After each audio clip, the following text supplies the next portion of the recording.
મર્યાદા પુરુષોત્તમ રામનું નામ લેતાની સાથે જ પ્રભુ શ્રી રામની સૌમ્ય ધનુષધારી પ્રતિમા આંખો આગળ છવાઈ જાય છે. પરંતુ આ ધનુર્ધારી આદર્શ પુરુષોત્તમ અવતારના અનોખા દર્શન થાય છે અમદાવાદની રામપોળમાં, જ્યાં અદ્ભુત એવા કાલારામજી સ્વરૂપ બિરાજમાન છે. ત્યારે ચાલો પહોંચીએ શ્રી કાલારામના દ્વારે.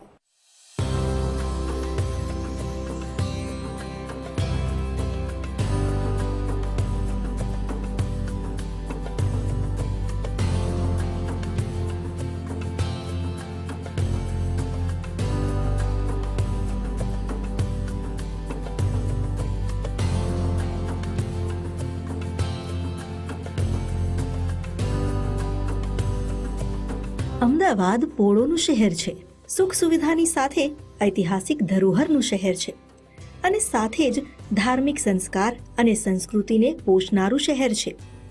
અમદાવાદની આ ઓળખને સાર્થક કરે છે અમદાવાદનું કાલારામ મંદિર. અમદાવાદની હાજાપોળમાં આવેલું છે કાલારામ મંદિર, જ્યાં સ્થાપિત છે કાળા પથ્થરમાંથી બનેલી શ્રીરામની અદ્ભુત પ્રતિમા. સામાન્ય રીતે રામ મંદિરોમાં ભગવાનની શ્વેત રંગની મૂર્તિ જોવા મળે છે. મોટાભાગના મંદિરોમાં રાઘવેન્દ્ર સરકાર ધનુષધારી રામજી સાથે રામ દરબાર જોવા મળે છે. પરંતુ અહીંની મૂર્તિ માત્ર રામજીની નહીં, રામત્વમાં સમાવિષ્ટ શ્રીહરિ વિષ્ણુની પ્રતીતિ કરાવે છે. શાંતાકારમ ભુજગશયનમ પદ્મનાભમ સુરેશમ વિશ્વાધારમ ગગન સદૃશમ મેઘવર્ણમ શુભાંગમ લક્ષ્મીકાંતમ કમલનયનમ યોગીભિર્ધ્યાનગમ્યમ વંદે વિષ્ણુમ ભવભયહરમ સર્વલોકૈકનાથમ. યોગીભિર્ધ્યાનગમ્યમ આ શબ્દનું સાકાર સ્વરૂપ જે જોવા મળે છે અમદાવાદમાં વસેલા કાલારામ સ્વરૂપે. કમલ જેવા નયનવાળા, વિશ્વનો આધાર જેના પર છે, મેઘવર્ણી શ્યામ શુભ અંગ ધરાવે છે એવા દેવી લક્ષ્મીના સ્વામી શ્રીહરિની સમક્ષ વંદન કરવા ભક્ત પ્રેમ વશ થઈ જાય. કાલારામ મંદિરમાં દર્શન કરવા આવનારને પણ કંઈક એવી જ અનુભૂતિ થાય છે. ઉપરથી મંદિરનો સૈકાઓ પુરાણો ઇતિહાસ આસ્થાના અસ્તિત્વની હામી પૂરે છે. અહીં સ્થાપિત આ મૂર્ત 600 વર્ષ જૂની હોવાનું કહેવાય છે.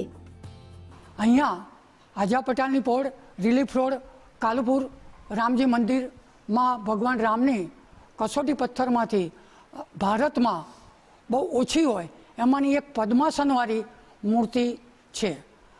દરેક ઠેકાણે તમે જોશો તો ભગવાન રામ, લક્ષ્મણ અને સીતા એ સિક્વન્સમાં સલંગ ઊભા હશે, પણ અહીંયા રામની પદ્માસનવાળી, લક્ષ્મણજી એમની સેવામાં ઊભા છે, સીતા માતા પણ એમની સેવામાં ઊભા છે. લગભગ આજા પટેલની પોળમાં આવેલું આ રામજી મંદિર 600 વર્ષ કરતાં વધારે પુરાણું મંદિર છે અને અમારી પેઢી દર પેઢી આની પ્રભુની સેવા કરવામાં અહીંયા જન્મ લીધો છે, એટલે અમને એ લાભ મળે છે. લોકવાયકા છે કે આ મૂર્તિ અંદાજે 600 વર્ષ પૂર્વે સ્વયંભૂ મળી આવી હતી. ભારતભરમાં એવા જૂજ મંદિરો છે જ્યાં ભગવાન રામની મૂર્ત કાળા પાષાણમાંથી બની હોય અને એમાં પણ ભગવાન પદ્માસિત અવસ્થામાં બેઠા હોય એવું તો ક્યાંય નથી સાંભળ્યું.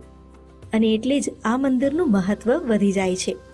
અહીં મૂર્તિના રંગ ઉપરાંત તેમની મુખમુદ્રા અને તેમની છટા, અંદાજ, અવસ્થા પણ અલૌકિક અને અનોખા છે.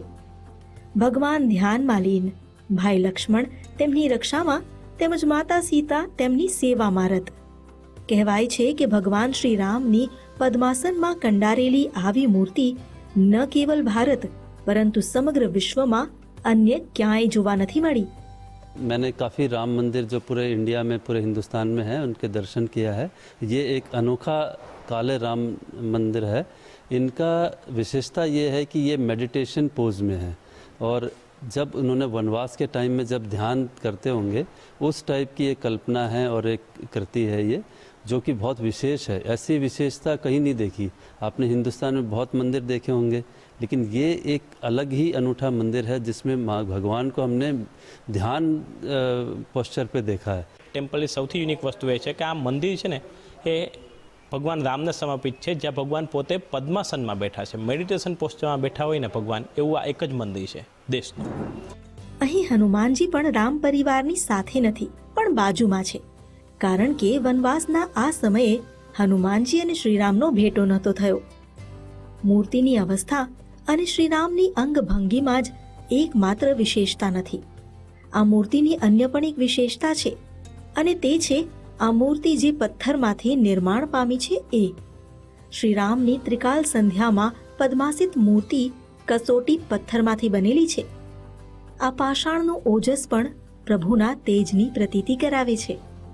આ કસોટી પથ્થરથી બનાવેલી. કસોટી પથ્થર એટલે ભગવાન શ્રીરામ એટલે સોનું ચકા છે ને, જે સોની એ પથ્થર બ્લેક કલરનો હોય, એ પથ્થરમાંથી કસોટી પથ્થરની મૂર્તિ બનાવેલી.